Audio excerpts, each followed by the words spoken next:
कि जब नींव धर्म की हिलती है, जब नींव धर्म की हिलती है, कोई हस्ती खुदा से उतरती है, कोई हस्ती खुदा से उतरती है, जब नींव धर्म की हिलती है, जब नींव धर्म की हिलती है, कोई हस्ती खुदा से उतरती है, कोई हस्ती खुदा से उतरती है, भूले भटके इंसानों पर, भूले भटके इंसानों पर रहमत की नजर वो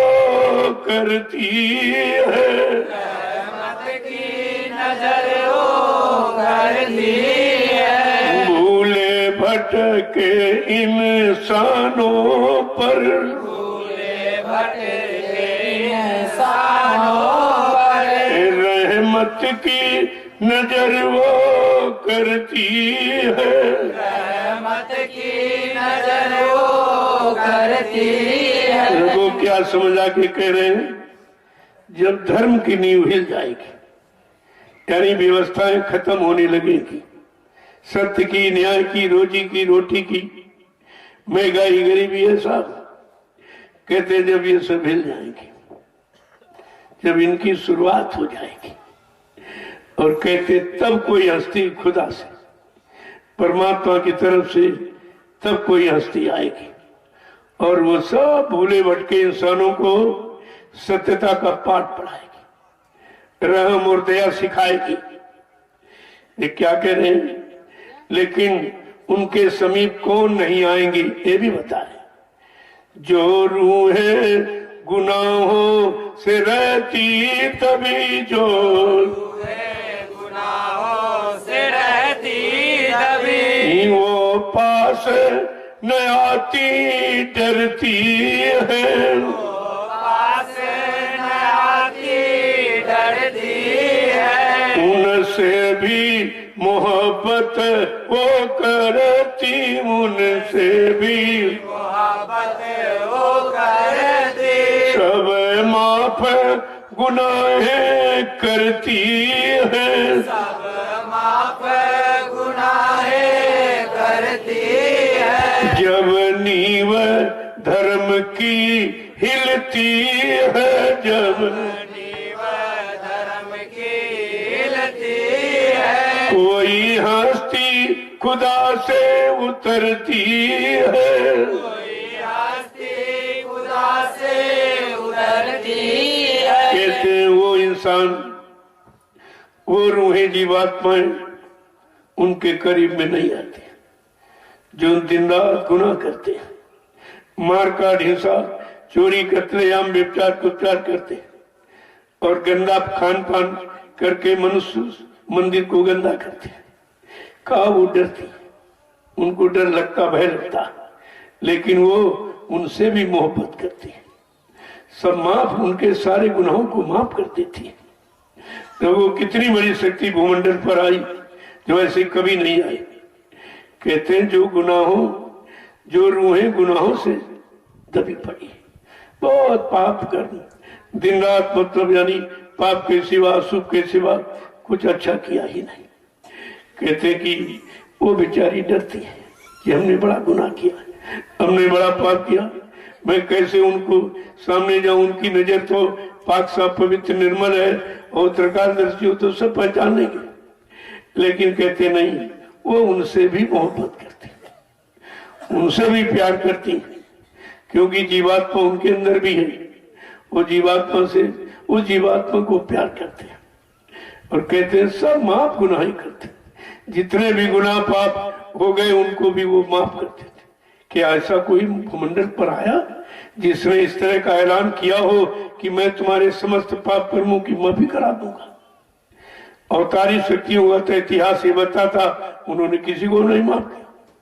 भगवान राम ने अपने पिता दशरथ को नहीं माफ किया और भगवान कृष्ण ने अपने मामा को नहीं माफ किया।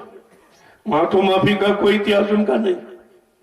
इधर क्या कह रहे हैं और आगे क्या कह रहे हैं, कोई गैर नहीं सब अपने हैं, कोई गैर नहीं सब अपने हैं, कोई गैर नहीं सब अपने हैं, कोई गैर नहीं सब अपने हैं, ये ख्याल सबों में भरती है, ये ख्याल सबों में भरती है, जब नींव धर्म की हिलती है, जब नींव धर्म की हिलती है, कोई हस्ती खुदा से उतरती है, कोई हस्ती खुदा से उतरती है, दरबार में सच्चे सतगुरु के दुख दर्द मिटाए जाते हैं,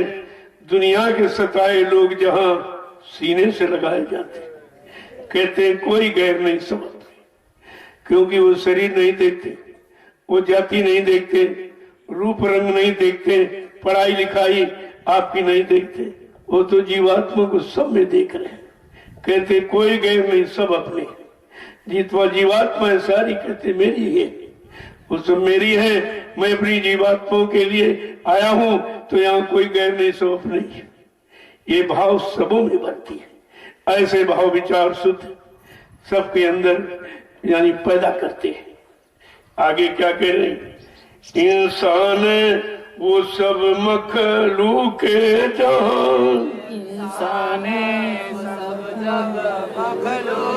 इंसान वो सब मखलूक जहां, इंसान वो मखलूक जहां, हिल मिल कर के तब रहती है, मिल मिल कर तब वो रहती है, मुर्शिद को रहनुमा अपना कर, मुर्शिद को रहनुमा अपना कर, ये रूह खुदा में चलती है, ये रूह खुदा में चलती है। क्या कह रहे समझा के कि सारे संसार में वो एक देश के लिए एक प्रदेश के लिए नहीं आते, क्योंकि संत महापुरुषों की लिखा सर्वदेशी सर्वहितैषी।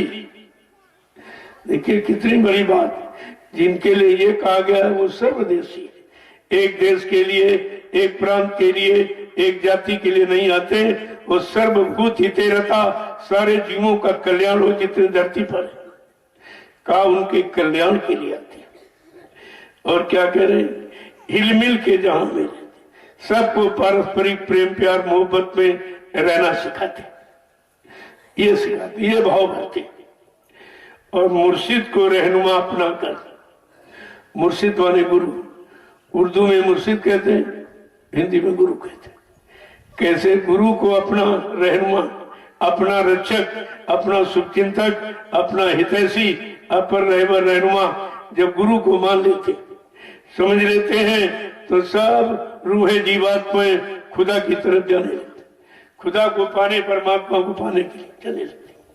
आगे क्या कह रहे हैं, रूहानी तरक्की करती हुई, रूहानी तरक्की करती हुई, रूहानी तरक्की करती हुई, रूहानी तरक्की करती हुई, दीदार अनहलक करती है, दीदार अनहक करती है, ऐसी ही नूरानी हस्ती जब ऐसी ही नूरानी हस्ती जब आके जहां में चमकती है, आके जहां में चमकती है, रहमान उन्हें सब कहते हैं, रहमान उन्हें सब कहते हैं, ये रूहों पर रहम वो करती है, रूहों पर उतरती है। जब नींव धर्म की हिलती है, जब नींव धर्म की हिलती है। फिर कोई हस्ती खुदा से उतरती है। कोई हस्ती खुदा से उतरती है। जब मुर्शिद कामिल सच्चा सदगुरु जब मिल जाता है तो वो रूहानी तरक्की करती, वो रूहानी यानी अपने घर जाने की तैयारी करती, उधर के लिए चलने लगती हैं। कहते दीदार अनहद करती, सबका दीदार दर्शन करते हुए अपने लोग की तरफ चल पड़ती है। आगे क्या कहते हैं, ऐसी ही नूरानी हस्ती जब आके जहां में चमकती है, इस तरह की सारी रूहों पर रहम करने वाली, दया करने वाली ऐसी नूरानी हस्ती जब आती है तो संसार में उसका चमत्कार होता है। वो चमत्कार भी करते हैं। उनका चमत्कार सबसे बड़ा ये है, जीवात्मा जगह परमात्मा से मिला, इससे बड़ा कोई चमत्कार नहीं। और ये चमत्कार और कोई कर नहीं सकता। ये नाटक चाहे तो कर सकता, रात दिला सकता, पाठ दिला सकता, धन दौलत पत्नी बाल बच्चे दिला सकता है, पूजा भी करा सकता, लेकिन जीवात्मा जगह के परमात्मा से नहीं मिला सकता। ये काम नहीं कर सकता। क्या कह रहे हैं आगे, ऐसी नूरानी हस्ती जब आके जहां में चमकती है, रहमान उन्हें सब कहते हैं। उनको रहमान, उनको रक्षक, रखवाला उन्हीं को कहते हैं, जो जीवात्माओं को इन नरकों से निकाल कर सच्चे देश सचखंड अनामी धाम पहुंचा दे। कहते कि रहमान उन्हें, वो रहमान है, वो सच्चे रहमन रहनुमा है, जो रूहों जीवात्माओं को काल माया के कर्मों के जाल में फंसा निकाल करके घर पहुंचाते हैं। आगे क्या कह रहे कि रहमत वो मोहब्बत की दुनिया रे, रहमत मोहब्बत की वो, रहमत वो मोहब्बत की दुनिया, रहमत वो मोहब्बत की दुनिया। एक बार दोबारा बसती है, एक बार दोबारा बसती है। एक बार दोबारा बनती है, एक बार दोबारा बनती है। कहते हैं कि उन्हीं को रहमान करते हैं जो रूहों पर रहम कर दिया। अब जितने शरीर है सब में तो रोज जीवात्मा बैठे, कोई रहम कर रहा, सब मार काट का आदेश दे रहे, लाइसेंस बना रहे कि तुम चाहे जितने जीव मारो काटो, तुमको अधिकार रखे। वो कितना बड़ा पापी होगा, कितना बड़ा गुनहगार होगा जो इस तरह का आदेश दे रहा, इन जीवों को मारो काटो, इनके मुर्दा मांस को बेचो और सब यानी मनुष्य मंदिरों को गंदा करो, खराब करो। इससे बड़ा अपराधी कौन होगा। आगे क्या कह रहे हैं, रहमत वो मोहब्बत की दुनिया एक बार दोबारा बसती है। वो ऐसा यानी ऐसा सुधार करते हैं, वैचारिक क्रांति के द्वारा सबके भाव विचारों को बदल देते हैं, अधर्म को धर्म में परिवर्तित करते हैं और मतलब मार काट हिंसा को रहम और दया में परिवर्तित करते हैं और नफरत को मोहब्बत प्यार में परिवर्तित करते हैं और एक नई दुनिया बसाते हैं। आगे क्या करें कि हर तरफ सुकून फैल जाता, हर तरफ सुकून फैल जाता, हर तरफ सुकून फैल जाता, हर तरफ सुकून फैल जाता। बन जाती स्वर्ग ये धरती है, बन जाती स्वर्ग ये धरती है। कहते कि यहाँ पर इतना प्रेम प्यार मोहब्बत जीवों में पैदा करते, जात पात का, ऊंच नीच का, छोटे बड़े गरीब अमीर का भेद खत्म कर देते, जो मतभेद है इसको मिटा देते और सबको एक डोर में, एक धर्म की व्यवस्था की रस्सी में सबको बांध के खड़ा कर देते। क्या कह रहे हैं, रहमत तो मोहब्बत की दुनिया, एक नई दुनिया बसाते जिनमें लोगों में रहम और दया, पारस्परिक प्रेम प्यार मोहब्बत और सबके अंदर परमात्मा खुदा की यादगार यानी पैदा कर देते। सब मानव मस्तिष्क में माँ बहन बेटी बहू की पहचान करा देते हैं, एक नई दुनिया बसाते। आगे क्या कह रहे, और ये चारों तरफ सुकून फैल जाता। आज अशांति है, वो शांति पैदा करे। और आपने प्रचार तो बहुत किया था कि विश्व को शांति इसी जय गुरुदेव नाम से मिलेगी और विश्व को सच्ची सुख शांति बाबा जी से मिलेगी। अब उन्हीं को कहते मर के चले गए तो विश्व को सुख शांति कौन देगा? ये प्रश्न आगे खड़ा होगा, पूछा जाएगा कि आपने देश दुनिया में प्रचार किया और सबको आपने बताया कि विश्व को सुख शांति केवल जय गुरुदेव नाम से मिलेगी और किसी नाम से शांति मिलने वाली नहीं। और शांति की स्थापना कौन करेगा? कहते बाबा जय गुरुदेव। अभी तो शांति है नहीं, अभी तो शांति अशांति क्रांति भ्रांति के बीच में फंसी पड़ी है। इस शांति को निकालेगा कौन और शांत की स्थापना कौन करेगा? कहा जब कोई शांत दूत और सचखंड सचखंड अनामिधाम से आएगा वो शांति की स्थापना करेगा। देखो कितना समझा के कह रहे हैं, जब ऐसी शक्ति आई चारों तरफ शांति का माहौल पैदा करते, सबको सुकून शांति मिलेगी, सबको नया सुरक्षा मिलेगी। ये धरती स्वर्ग जैसा सुख का लोग अनुभव करेंगे। इसी धरती पर जो आज धरती खून से रंगी जा रही, जीवों की हिंसा से यानी दर्द पैदा किया जा रहा। जैसे आपका परिवार है, आपके बच्चे, आपकी व्यवस्था है, आप अगर आपकी व्यवस्था को कोई खराब करे, आपके बाल बच्चे माँ बाप भाइयों को कोई मारे काटे, आप खुश होके कि नाराज होगे? ये तो धरती की व्यवस्था है। ये धरती माँ की गोद में पलने वाले जीव। तुमने कोई बकरा, कोई मुर्गा, कोई गाय बछड़ा बनाया नहीं है। जब तुमने बनाया नहीं तो बिगाड़ने का अधिकार किसने दिया? ये प्रकृति की व्यवस्था को नष्ट करोगे तो परिणाम बुरा होगा। विनाश के सिवा तुम्हारे हाथ कुछ नहीं लगेगा। देखो कितनी बड़ी बात है। और ये सब हो रहा, सब तो लाइसेंस दे रहा है, उनको नहीं मालूम है। अरे भाई जिसके कोई बाल बच्चे हो तो वो बाल बच्चों की कदर करेगा, कोई रहम दया उसके अंदर होगी, इसके अंदर तो कुछ नहीं। सारे जीवों को मारने काटे का ऐलान कर दिया। चाहे जितने जीव मारो काटो, तुम पर कोई दोष नहीं लगेगा और लाइसेंस बना दी। ये कितना बड़ा समय का गुनहगार होगा, ये सब सोचना पड़ेगा। ये गुनाहों की माफी यहाँ नहीं हो सकती, सजा आपको भोगनी पड़ेगी मरते दम तक। ये सारी रूहें जो ये चिल्ला रही, रो रही, जिनको मतलब यानी निर्दोष मारा काटा सताया जा रहा, अरे भाई ये रूह जीवात्मा के रहने के घर है।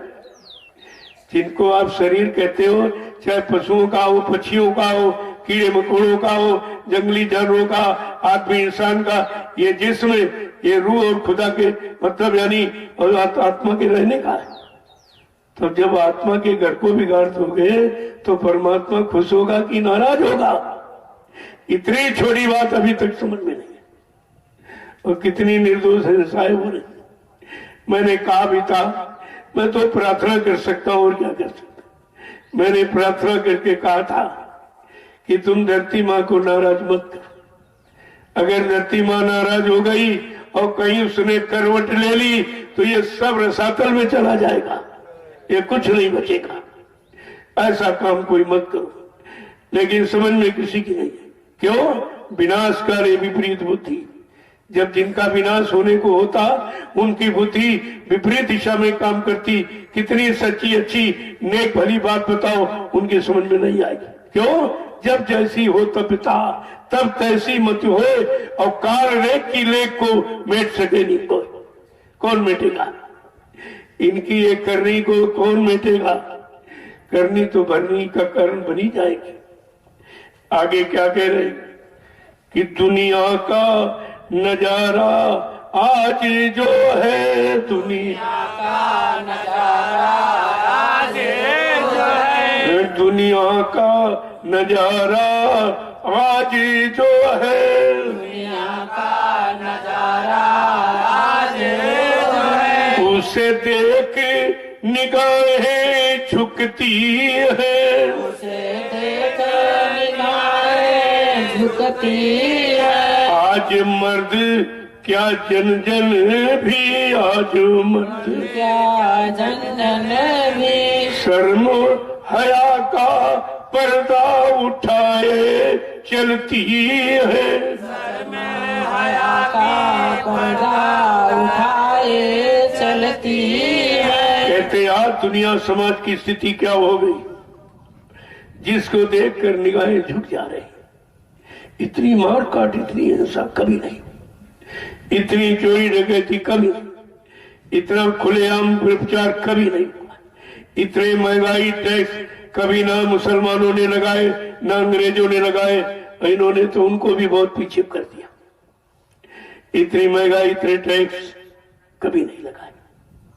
कहते ये सारा नजारा देखकर आज निगाहें झुक रही। कैसे कहा जाए कि हमारा देश धार्मिक है या हम धार्मिक है, इसे कैसे कहा जाए जब ये स्थिति देख करके तो ये कहने के लिए मजबूर हो रहा कि हम धार्मिक नहीं है। हम धार्मिक देश, हमारा देश धार्मिक नहीं रहा। हमारा देश मारकाट, हिंसा, कत्लेआम, विचार कुचार का बन गया। आगे क्या करें? आज मर्द और क्या औरत दोनों ने यानी शर्म का पर्दा ही हटा दिया, सब नंगी घूम रहे। मुसलमानों को देखिए, ऐसे कपड़ा वो स्त्रियां पहनती कि शरीर का कोई अंग नहीं दिख, और ये सब खुले अंग घूम रहे, साफ कपड़ा पहने फिर भी नंगे।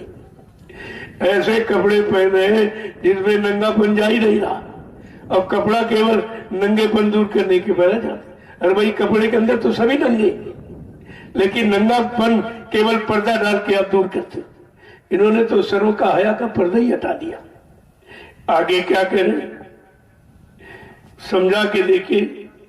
कोई धर्म नहीं अब इनका रहा, कोई धर्म नहीं अब इनका रहा, कोई धर्म नहीं अब इनका रहा, कोई धर्म नहीं अब इनका रहा। दिन रात गुनाहें करती है, दिन रात गुनाहें करती है। मखलूकों की गर्दन कटती है, मखलूकों की गर्दन कटती है। खातूनों की असमत लुटती है, खातूनों की असमत लुटती है। ऐसे इनका कोई धर्म नहीं था, इनका किसी तरह की कोई मर्यादा नहीं रही, कोई अनुशासन नहीं रहा, कोई डर भय नहीं रहा। कहते हैं दिन रात गुनाहों के सिवा, पाप के सिवा, हिंसा के सिवा, बुरे कर्मों के सिवा, दुख देने वाली योजनाओं के सिवा इनके पास कोई योजना नहीं। क्या कह रहे हैं कि मखलूकों की गर्दन करती है, जो बेचारे सच्चे ईमानदार चरित्रमान, उनकी गर्दन काटी जा रही। अरे भाई, पशु तो बच्चे ईमानदार है, पशु किसकी बेईमानी करता है? पशु कहाँ झूठ बोलता है, किसको सताता है और सबको यानी अपने शरीर से सबका काम करता है। कहा ऐसों की गर्दन काटी जा रही, क्या इसका इल्जाम अच्छा होगा? कितना बुरा होगा उसको तुम बर्दाश्त नहीं कर पाओगे। क्या कह रहे हैं आगे? खातूनों की असमत लुटती है, जो सीधे सच्चे ईमानदार चरित्रमान, उनकी इज्जत लूटी जा रही।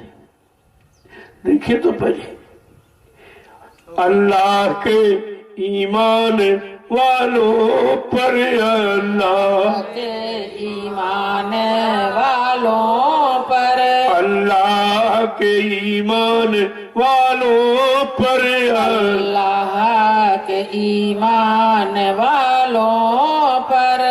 अब दुनिया ताने कसती है, अब दुनिया ताने कसती है। सच्चे ईमानदार खुदा परमात्मा के जानकार, उन पर तरह तरह के जुर्म, तरह तरह के कलंक, अपमानित शब्दों का प्रयोग किया जा रहा। कहा कैसा ही समय आ गया। और कहते हैं और कोई सुनने वाला नहीं। ऐसा समय आ जाएगा तुम्हारी कोई नहीं सुनेगा, तुम्हारी कोई मदद करने वाला नहीं। कितने तुम रो, तुम्हारे आंसू पोंछने वाला कोई नहीं। इस समय को सन 80 में कहा गया था। कितना समय निकल गया। अगर हम समझ लेते, मान लेते, अपना लेते तो आज इस रोने से बच जाते, आंसू बहाने से बच जाते। लेकिन आपने तो मखौल मजाक समझा। जब बाबा जी कहते कहते तो पागल हो गए, ये क्या कह रहे हैं। जब वो कहते थे कि बड़ी बड़ी बीमारियां होंगी, एक की दवा 100 में न मिलेगी, तब सब हंसते थे। क्यों? वो त्रिकालदर्शी, वो मतलब उनकी आंख खुली, इनकी आंखें बंद है। तो ये बंद आंख वाला खुली आंख वाले की बात कैसे मान लेगा। वो दूरदर्शी है और ये निकटदर्शी भी नहीं है, पास वाला भी नहीं देख पा रहे, इनको तो भी नहीं मालूम। तो दूरदर्शिता की बात जो करेगा उसे कौन समझेगा। देखो किस तरह से एक एक बात को कैसे कह रहे, और ये कह रहे ऐसा आगे समय आए। ये बहुत पहले लिखा गया था, आज नहीं, बहुत पहले। ये सन 80 में सब कुछ कहा गया था। और कितना समय आपको दिया गया? 40 साल का। 40 साल का समय दिया गया और 40 साल में आपने कुछ भी नहीं जाना, कुछ भी जाना नहीं, उमाना भी नहीं, कुछ मुसीबत आ गई। तो जो समझाया जा रहा, बताया जा रहा, इतना लंबा समय तुम्हें सुधरने का, समझने का, चेतने का, जागने का दिया गया, लेकिन आपने उसको भी नहीं सुना। वो भी 40 साल आपने हवा में ऐसे गंवा दिए। क्या कह रहे हैं आगे? आगे क्या कह रहे हैं? स्थिति आमिले आलिम वो बुजुर्गों की, आलिम बुजुर्गों की, आमिल आलिम वो बुजुर्गों की, आलिम वो बुजुर्गों की, कोई बात न दुनिया सुनती है, कोई बात न दुनिया सुनती है। कहते आमिल माने जानकार, आमिल जानकारों की, यानी संत महात्मा फकीरों की न कोई बात सुनता न मानता है। बूढ़े बुजुर्गों की भी बात भी नहीं मानना। अब तो सब मनमानी में जुट गए। जब तुम किसी के नहीं सुनोगे, तुम्हारी कौन सुनेगा? किसी की तुम नहीं मानोगे, तुम्हारी कौन मानेगा? कहते कि कोई बात दुनिया में सुन। अब दुनिया में कोई किसी की बात नहीं सुना। अच्छी सच्ची बात, नेक भली तो पहले एक बात कोई बताने वाला नहीं, कोई बताए तो उसकी कोई सुनता नहीं। इतना खराब समय आ गया कि हम अच्छी सच्ची बात को नहीं समझ पा रहे कि भाई मानना चाहिए कि नहीं मानना चाहिए, हमें क्या करना चाहिए क्या नहीं करना चाहिए, क्या खाना चाहिए क्या नहीं खाना चाहिए, किसको देखना किसको नहीं देखना, किसको छूना किसको नहीं छूना। ये सब दोष है, लेकिन दोष कुछ नहीं, एकदम पशु जीवन हो गया। इसी यही पशु प्रवृत्ति है कि आप ही चरे। जैसे पशुओं में होता कि हम ये सब घास खा ले, दूसरे को न मिले, वही स्थिति बिल्कुल पशु जीवन हो गया। कैसे समझा के महापुरुष कह रहे, लेकिन लोग कहते दुनिया बात सुनती नहीं कि हर तरफ गुनाहों के बोझों से, हर तरफ गुनाहों के बोझों से, हर तरफ गुनाहों के बोझों से, हर तरफ गुनाहों के बोझों से, जब आज दबी ये धरती है, जब आज दबी ये धरती है। कहते कि इतने गुनाह, इतने पाप, इतना बोझा लग गया कि धरती माँ भी अकुला रही, वो भी अकुला रही, वो भी मतलब अपने आप को कह रही भाई कैसे लोग आ गए हमारे इसी, यानी धरती माँ कह रही हमारे में तो ऐसे ऐसे लोग आए, सच्चे ईमानदार चरित्रवान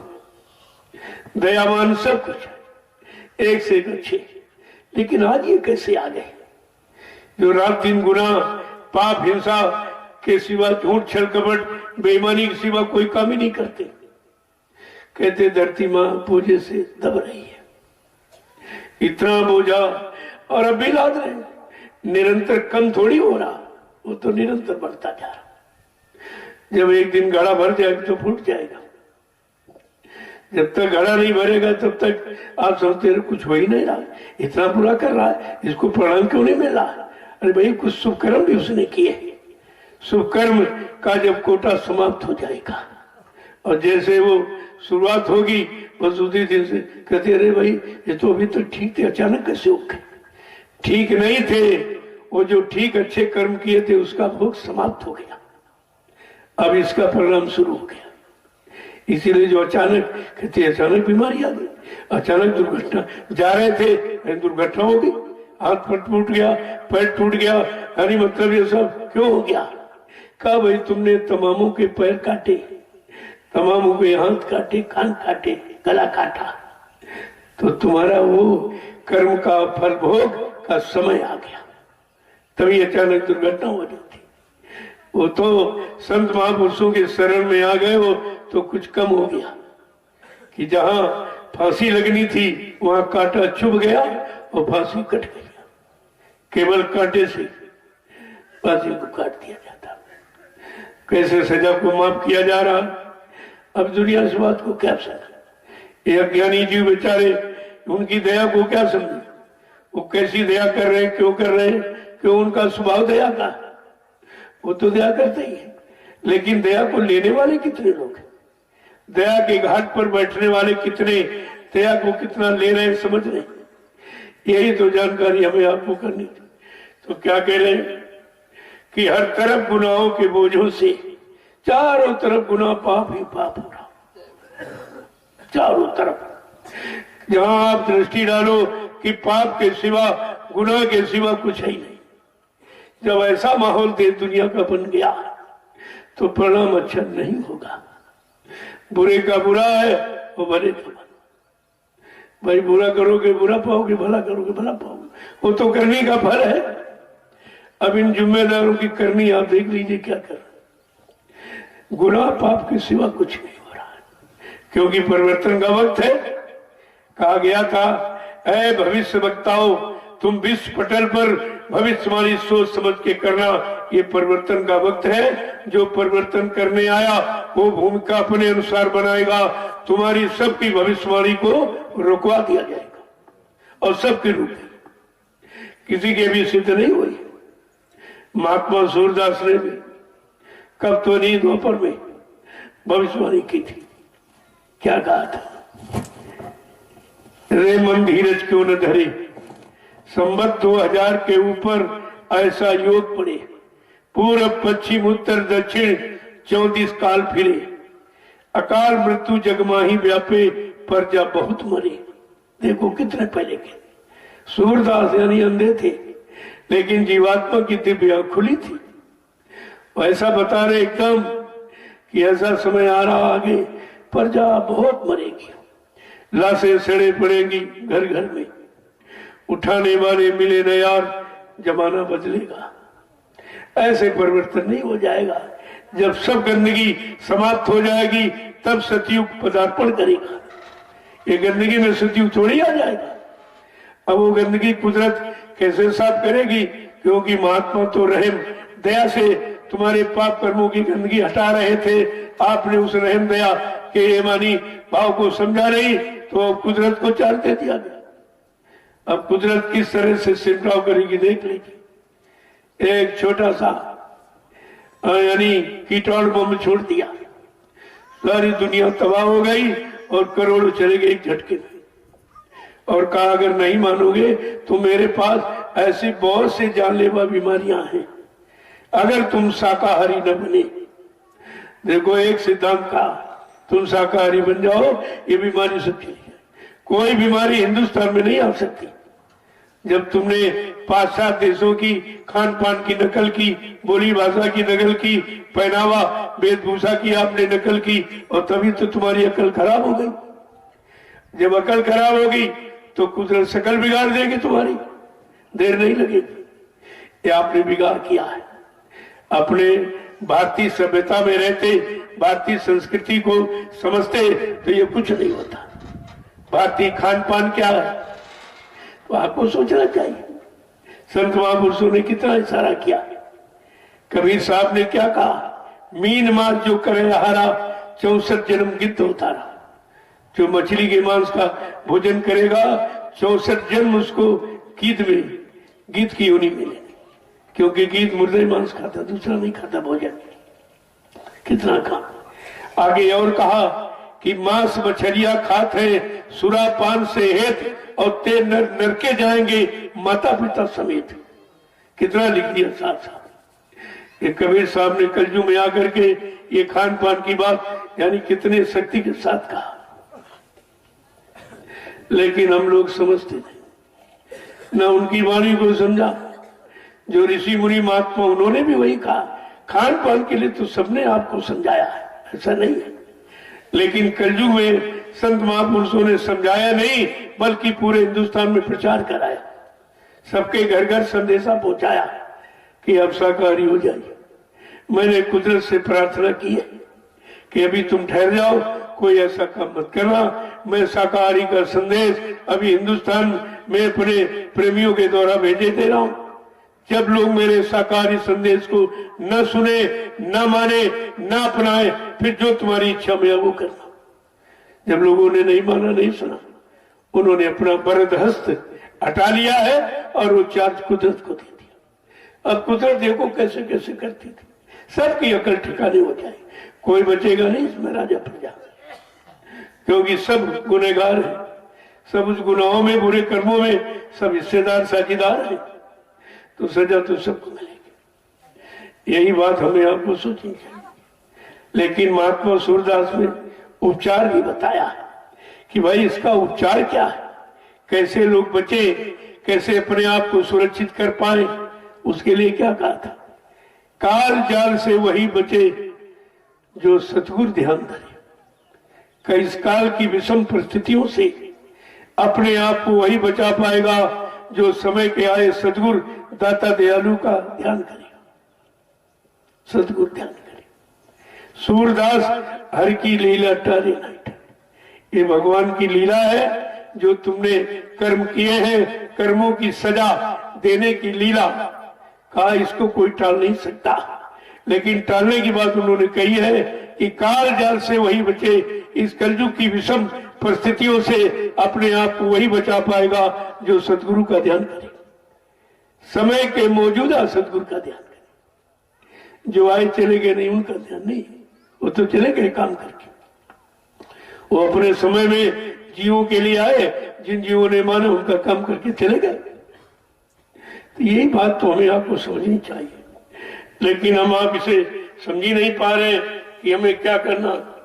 कहते तब जब ये धरती पाप के बोझों से दब जाती, तब क्या करें कि तब जय गुरुदेव अनाहलक से, तब जय गुरुदेव अनलक से नूरानी हस्ती उतरती है, नूरानी हस्ती उतरती है। जब नींव धर्म की हिलती है, जब नींव धर्म की हिलती है। कोई हस्ती खुदा से उतरती है, कोई हस्ती खुदा से उतरती है। सब माफ गुनाहें करती है, सब माफ गुनाहें करती है। उनसे भी मोहब्बत करती है, उनसे भी मोहब्बत करती है। कहते ऐसी शक्ति इस धार्मिक धरा पर आएगी जो सारे किए हुए पाप कर्मों में माफी दिलाएगी। ये काम किसी ने नहीं किया, मां तो किसी ने किया नहीं, बल्कि अच्छे का अच्छा यानी फल दिया और बुरे का बुरा दिया, लेकिन माफ नहीं किया। कहती ऐसी नूरानी हस्ती जब वो आएगी तो कहते जय गुरुदेव नाम अनानक से नूरानी हस्ती उतरती है। कहा जय गुरुदेव नाम लेकर के ऐसी हस्ती आएगी जो सबका सुधार करेगी, किसी का संहार नहीं करेगी, किसी को अपमानित नहीं करेगी, किसी को सजा नहीं देगी, काला सबको माफ करेगी। ऐसी हस्ती समय से आएगी और वो जो गुरुदेव नाम से आएगी। ये सब पर्चे देखिए पहले से दिया जा चुका, लेकिन हम आप अगर अपनी इस हस्ती को समझ लेते तो हमारे में शक्ति अब तक आ जाती, शक्ति पैदा हो जाती, हम आप ही अपना काम करने लगते। लेकिन धीरे धीरे जब वचनों को सुनोगे तो तुम्हारी समझ में सब आ जाएगा। ऐसा नहीं कोई चीज, क्योंकि सब पहले ही बता देंगे। लोग परिणाम बाद में बताते, कर्म के पहले या बिना कर्म किए कोई परिणाम नहीं बता सकता। लेकिन ऐसी समृद्ध शक्ति आई जिसने जो परिणाम पहले ही बता रहे कि ऐसा होगा, ऐसा होगा, ऐसी परेशानियां आएंगी, ऐसी मुसीबतें दिक्कतें पैदा हो जाएंगी, तुम्हारा घर में यानी मतलब ना मुश्किल हो जाएगा, तुम घरों में बंद हो जाओगे, आ जा नहीं सकोगे, ये सब पहले कहती। कहा था एक दिन तुम्हारी मकान जेल बन जाएगी, उसी में बंद कर दिए जाओगे। तब लोग हंसते थे, ये क्या कह रहे हैं, मकान जेल बंद हो जाएगा। आज सब लोग बंद हो गए, घरों में 3 महीने निकल नहीं पाए, घरों में रहोगे रहो। अभी कह रहे घरों में रहो, अभी कह रहे घरों में रहो। जब बेचारे घर से निकल कर कमाने नहीं जाएंगे तो खाएंगे क्या? घर में क्या दीवारें चाटेंगे, क्या खा लेंगे? ऐसी बुद्धि देखिए खराब हो गई। कहते सब लोग घरों में रहो, घरों में रहो। अरे घरों में रहकर खाएगा क्या? जब सब कमाते हैं तब तो खाना पूरा नहीं पड़ता, और सब घरों में बंद हो जाएंगे तब क्या होगा? तो कहा कि इसीलिए कहा था होगी जन जन में क्रांति, हम तुम्हें दिखा देंगे। सब लोग लड़ेंगे आपस में, हम ये दिखा देंगे। राजा रैयत लड़ जाएगी, ये सब तुम्हें बता देंगे। और आप सब आज आपके सामने खड़ा है, देख लीजिए और संत महापुरुषों को पहचान लीजिए, अपना काम बनवा लीजिए। अच्छी बात है। जय गुरुदेव, जय गुरुदेव, जय गुरुदेव, जय गुरुदेव। नाम किसका? प्रभु का। जय गुरुदेव। नाम किसका? प्रभु का। प्रभु का प्यारा नाम। जय गुरुदेव। जरा खड़े हो जाइए तो।